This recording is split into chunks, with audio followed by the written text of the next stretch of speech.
Good Signor Leonardo, you were come to meet your trouble. The fashion of the world is to avoid cost, and you encounter it. Never came trouble to my house, in the likeliness of and happiness take his leave. You embrace your charge too willingly. I think this is your daughter. You always end with a jade's trick. I know you a fool.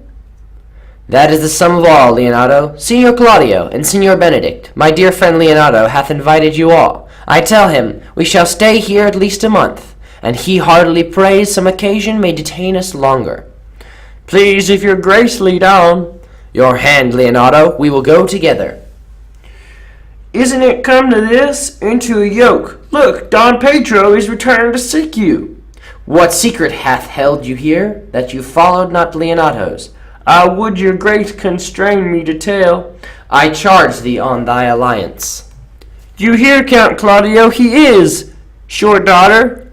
Amen. If you love her, for the lady is very well worthy.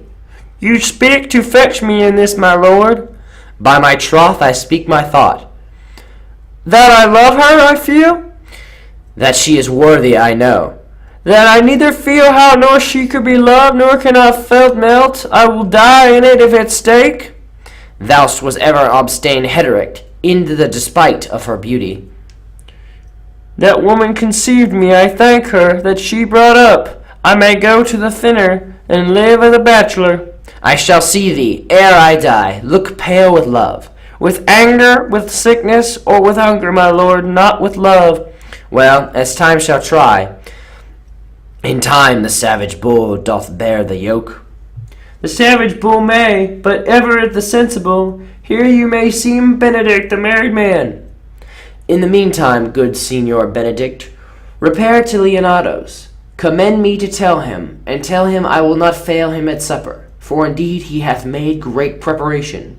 My liege, your highness may now do me good. My love to thine to teach.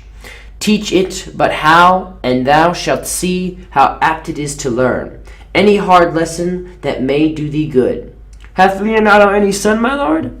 No children but Hero. She his only heir. Dost thou affect her, Claudio? Oh, my lord, saying I liked her ere I went to wars. Thou wilt be like a lover presently, and tire the hearer with a book of words. If thou dost love fair Hero, cherish it, and I will break with her and her father, and thou shalt have her. Was it not to this end that thou beginst to twist so fine a story? How sweetly you do minister to love. I know we shall have revealing tonight. I will assume thy part in some disguise, and tell fair Hero I am Claudio, and in her bosom I unclasp her heart, and take her hearing prisoner with the force and strong encounter of my enormous tale. Then after to her father will I break, and the conclusion is, she shall be thine. In practice, let us put it presently. Lady, will you walk with your friend? Well, I'll revenged as I may. Now, Signor, where's the Count? Did you see him? Troth, my lord, the young and lady. The Lady Beatrice hath a quarrel to you. This gentleman hath danced with her and told her she is much wronged by you. The fire, too. Come talk to her, I would to God, and preparation follows her. Look, here she comes. Will your grace command at any service to the world's end? Harpy, have you no employment for me? None, but to desire your good company. Oh, good sir, here's a dish I love not. I cannot endure my lady's tongue. Come, lady, come. You have lost the heart of Signor Benedict. Indeed, my lord, he lent it to me a while, and I gave. Therefore your grace may well say I have lost it. You have put him down, lady, you have put him down. So, I would not me do so much, my lord? Let I count Claudio, whom you sent me to seek. Why, now how? Count. Wherefore are you sad? Not sad, my lord. Then how? Sick? Neither, my lord. Here, Claudio, I have wooed in thy name, and fair Hero is won. I have broke with her father, and his good will be obtained. Name the day of marriage, and God give thee joy. Speak, cousin. If it cannot stop his mouth with a kiss, then let him not speak either.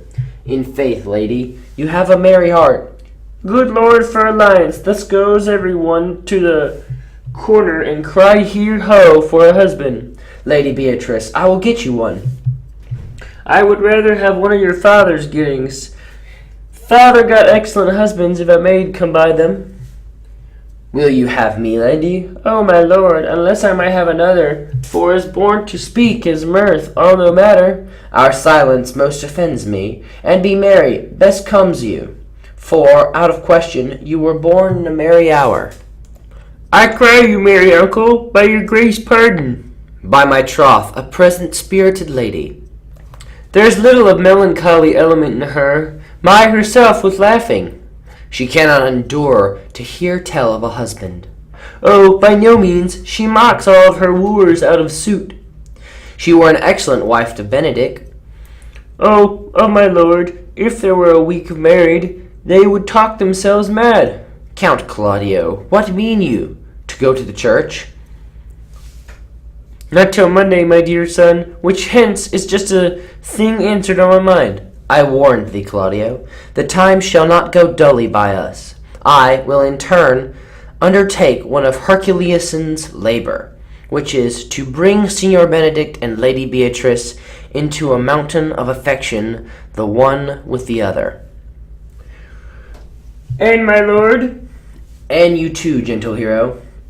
Will you do any modest office, my lord, and help my cousin to be a good husband? And Benedict is not the unhopefullest husband, that I know. Thus far I can praise him. He is of noble strain, and approved valor, and confirmed honesty. I will teach you how to humor your cousin, that she shall fall in love with Benedict. And I, with your two helps, will so practice on Benedict that, in despite of his quick wit and queasy stomach, he shall fall in love with Beatrice. If we can do this, Cupid is no longer an archer. His glory shall be ours, for we are the only love gods. Go in with me, and I will tell you of my drift. Monsieur love, I will hide me in an arbor. Come, shall we hear this music? Yea, my good lord, how shall this evening, as hush on purpose of grace of harmony. See you where Benedict hath hid himself. Oh, very well, my lord, the music ended. Come, Balthazar, we'll hear the song again. Sigh no, my lady, sigh no more, then sigh not so, and see. By my troth, a good song. And ill singer, my lord. No, faith, thou singest well enough for a shift. And he had been the dog that should have howled thus, they would have hanged him. Come hither, Leonardo. What is it you told me of today? That your niece Beatrice was in love with Signor Benedict? By my troth, my lord, I can tell what to think of it. Affection is an infinite of thought. Maybe she doth be counterfeit.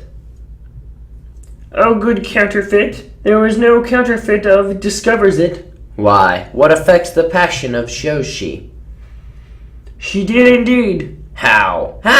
Pray you amaze me. I thought her spirit had been invincible against all assaults of affection. He hath tamed in the infection, hold it up. Hath she made an affection known to Benedict?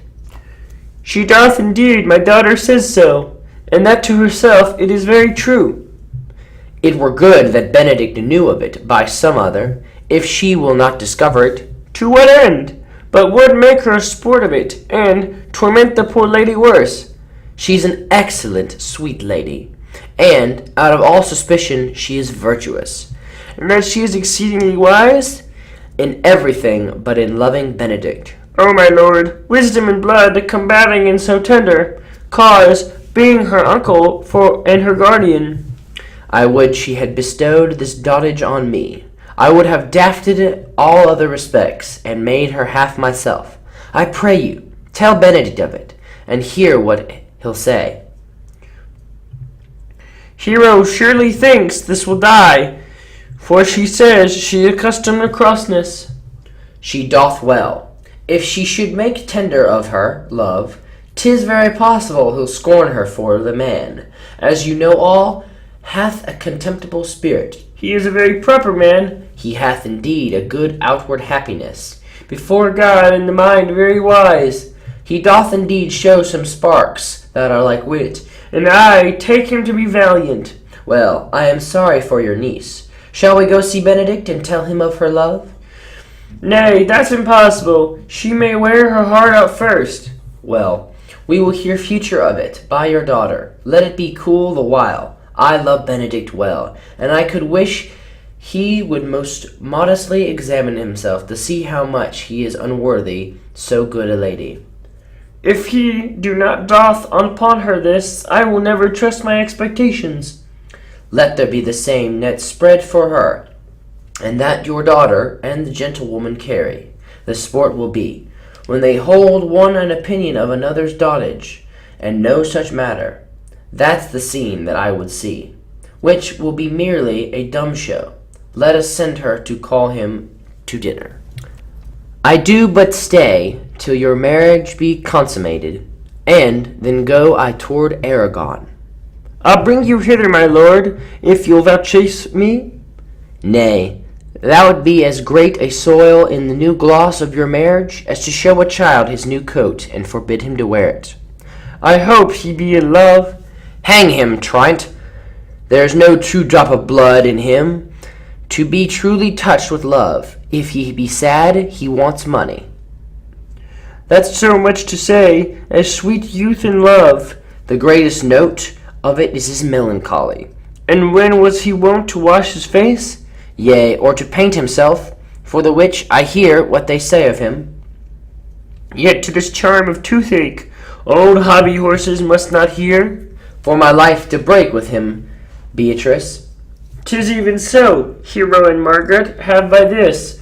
Bears are not to bite another one they meet. My lord and brother, God save you. Good den, brother. If your leisure served, I would speak with you. In private? If you please, you come, yet Claudio may hear, for what I speak concerns him. What's the matter? Means you, my lordship, to be married. You know he does? I know not that, but he knows what I know. You may think a love you not, let not appear. Labor till be bestowed. Why, what's the matter? Who, Hero? Even she, Leonardo's hero, your hero, every man's hero. May this be so? I will not think it. If I see anything, O knight, why should be not bury? Wed there I shame her. And, as I wooed for thee to obtain her, I will join with thee to disgrace her. I will disparage her, no father, till you my let the issue show itself. O day untowardly turned!